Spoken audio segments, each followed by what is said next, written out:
মাশাআল্লাহ, আলহামদুলিল্লাহ।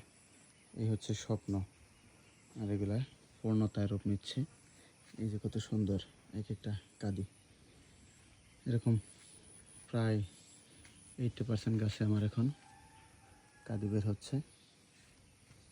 এই যে মাশাআল্লাহ, এগুলো হচ্ছে রঙিন সাগর। ছোট ছোট গাছে কলা হয়, একদম নিচু জাতের গাছ, এইগুলাতেই কলা আসে। এবং কি এই জমিটা আমি গত কয়েকদিন আগে পরিষ্কার করে গেছি। এই যে এখন এই কলাগুলা বের হচ্ছে। তো এগুলা বৃষ্টির কারণে আসা হয় না খুব একটা। তো আজকে ভাবলাম একটু দেখে যাই। তো আমার এই গাছের কলাটা একটু আগে বের হয়েছিল বিদায় এটা একটু রোগ আক্রান্ত কলা হয়েছে। এটা আমার আফসোসের কারণ নেই, এটা আল্লাহ যা দিয়েছে এখান থেকে, এর থেকে বেশি আমি আশা করি না।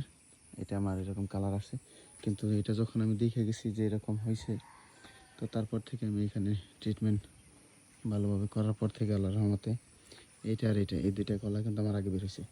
আর পরবর্তীতে যে কলাগুলো আসতেছে এগুলো কিন্তু এখনও ফুল ফ্রেশ, একদম চকচকে কালার আছে।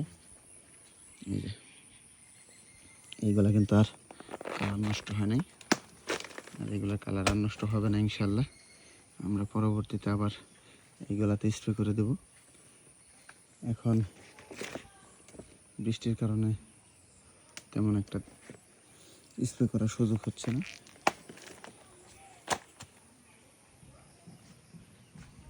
আহামরি যে খুব একটা ভালো হয়েছে ফলন সেটা বলবো না, তবে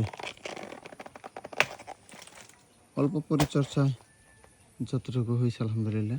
আমার জন্য সময় ওইভাবে দিতে পারি না, বিভিন্ন সময় বিভিন্ন ব্যস্ততায় থাকাকালীন যতটুকু হইতেছে আল্লাহর শুকরিয়া। এটা হচ্ছে চাম্পা কলা, এটাও ফল বের হচ্ছে, কিন্তু এটার চারাগুলা যখন আমি রোপণ করছি চারাগুলা বেশি একটা ভালো ছিল না, ফলের সাইজগুলো বেশি একটা ভালো হবে না।